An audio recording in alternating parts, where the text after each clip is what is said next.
नमस्कार दोस्तों, स्वागत है आपका इस नए वीडियो में। इस वीडियो में हम देखेंगे कि वर्तमान में जो आरबीआई की बैंक दरें हैं वो कितनी हैं, जैसे रेपो रेट कितनी है वर्तमान में। ये क्वेश्चन आने की संभावना है क्योंकि आपको मौद्रिक नीति के बारे में दिया हुआ है सिलेबस में। तो चलिए शुरू करते हैं आज की इस वीडियो को। ज़्यादा टाइम नहीं लूँगा, बस छोटे से 2-4 मिनट का वीडियो होने वाला है, लेकिन आपको इसमें एक क्वेश्चन की संभावना पूरी मतलब 99% बनेगी। तो चलिए शुरू करते हैं। आरबीआई की जो मौद्रिक नीति है वो क्या है, मतलब आरबीआई यानी भारतीय रिजर्व बैंक भारत का केंद्रीय बैंक है। यह देश की मुद्रा और बैंकिंग प्रणाली को नियंत्रित करता है। यानी बैंकिंग प्रणाली को नियंत्रित कौन करता है? आरबीआई। मौद्रिक नीति आरबीआई द्वारा अपनाई जाने वाली एक ऐसी नीतियाँ हैं, मतलब कौन सी नीति है जिनका उद्देश्य क्या होता है? अर्थव्यवस्था को स्थिर रखना, ठीक है। और मौद्रिक नीति के जो उद्देश्य हैं वो देख लेते हैं। पहला उद्देश्य है मुद्रास्फीति को नियंत्रित करना, यह सुनिश्चित करना कि चीज़ों की कीमतें बहुत तेज़ी से न बढ़ें, ठीक है। एक है बेरोजगारी को कम करना, यानी लोगों को जो बेरोजगार के अवसर है वो उपलब्ध होना, ठीक है, लोन के ज़रिए, ताकि मतलब एक बड़ा टॉपिक है, ये बाद में देखेंगे कभी, लेकिन अभी हम वीडियो के जो मैटर है उसी के ऊपर फोकस करेंगे। आर्थिक विकास को बढ़ावा देना, देश की अर्थव्यवस्था को मजबूत बनाना, ठीक है, आर्थिक विकास को बढ़ावा देता है आरबीआई मौद्रिक नीतियों के द्वारा। और जो आरबीआई की जो मौद्रिक नीति है उसके प्रमुख उपकरण के रूप में हम एसएलआर, रेपो रेट, इनके बारे में देखते हैं। तो चलिए शुरू करते हैं। पहली रेट है वो कौन सी रेट है? वो है बैंक दर। जो वर्तमान में बैंक दर है वो कितनी है? याद रखना 6.75%। अब देखते हैं जो बैंक दर है वो क्या होती है। बैंक दर वो दर होती है, वो रेट है जो आरबीआई जो है ना लॉन्ग टर्म पे पैसे देता है किसको? वाणिज्यिक बैंकों को, ठीक है, यानी उधार देता है। और वर्तमान में लेकिन इसका उपयोग जो है वो कैसे करता है आरबीआई? वो दंडात्मक दर के रूप में करता है, यानी कि एक पनिशमेंट रेट है ये, ठीक है। यानी वर्तमान में दंडात्मक दर किसे कहते हैं? तो वो बोलते हैं बैंक दर को। क्वेश्चन आ जाए तो आप दंडात्मक दर, बैंक दर को बताएंगे, ठीक है। चलते हैं अपने नेक्स्ट वाले जो रेट है वो कौन सी है? वो है रेपो रेट, यानी रेपो दर। तो चलते हैं, रेपो दर जो है वो वर्तमान में कितनी है? वो है 6.50%, यानी 6.5% है रेपो रेट। और जो बात करें रेपो रेट की तो ये होती क्या है, चलिए देखते हैं।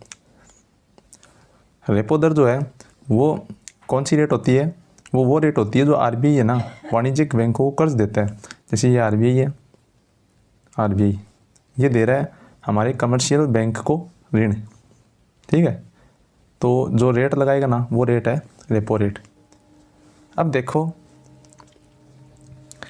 रेपो दर बढ़ने पर क्या होता है? बैंक भी ग्राहक को अधिक ब्याज पर कर्ज देते हैं, ठीक है, जिससे खर्च कम होता है और मुद्रास्फीति नियंत्रित होती है। यानी कि आरबीआई रेट बढ़ाएगा तो जो बैंक है वो हमें भी रेट बढ़ा करके लोन देंगे, तो जिससे हम लोन कम लेंगे और बाज़ार में पैसा कम आएगा, जिससे क्या होगा? मुद्रास्फीति यानी कि महंगाई कंट्रोल हो जाएगी। तो वर्तमान में रेपो रेट कितनी है? वो है 6.50%, यानी 6.5%। चलते हैं नेक्स्ट है रिवर्स रेपो रेट, जो वर्तमान में कितनी है? 3.535, ठीक है, 3.35%। और ये रेट क्या काम करती है देखते हैं।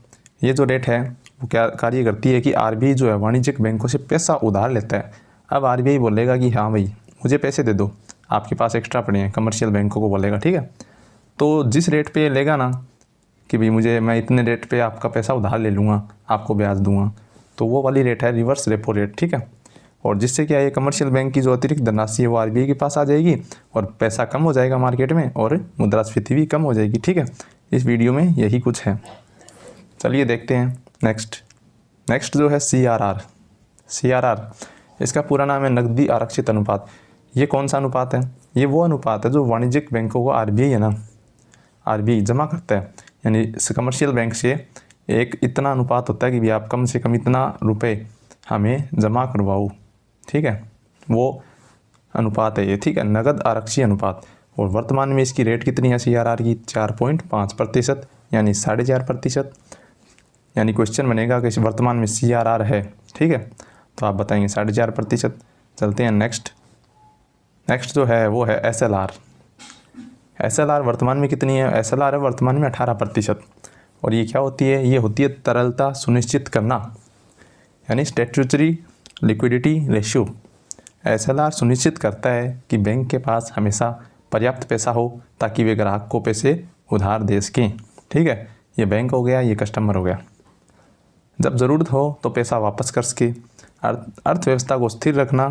एसएलआर बैंकों को बहुत अधिक जोखिम लेने से रोकता है और अर्थव्यवस्था को स्थिर रखने में मदद करता है। एसएलआर का ये कार्य है। ठीक है, चलिए नेक्स्ट जो है वो देखते हैं, वो है एमएसएफ। एमएसएफ क्या होता है? Marginal standing facility. ठीक है, और वर्तमान में एमएसएफ कितना है? 6.75%। और ये क्या है? ये वो लोन है जो आरबीआई है ना बैंकों को देता है, लेकिन इमरजेंसी में देता है। ठीक है, इमरजेंसी। और इसमें क्या है, रेपो रेट से है ना, रेपो रेट इससे थोड़ा अधिक ब्याज वसूला जाता है बैंकों से। यानी इमरजेंसी में अगर हम लोन लेंगे तो हमें मुँह मांगा ब्याज देना पड़ेगा, तो वही आरबीआई करता है। ठीक है, तो ये आपातकालीन स्थिति लोन होता है बैंकों के लिए जो आरबीआई देता है इनको।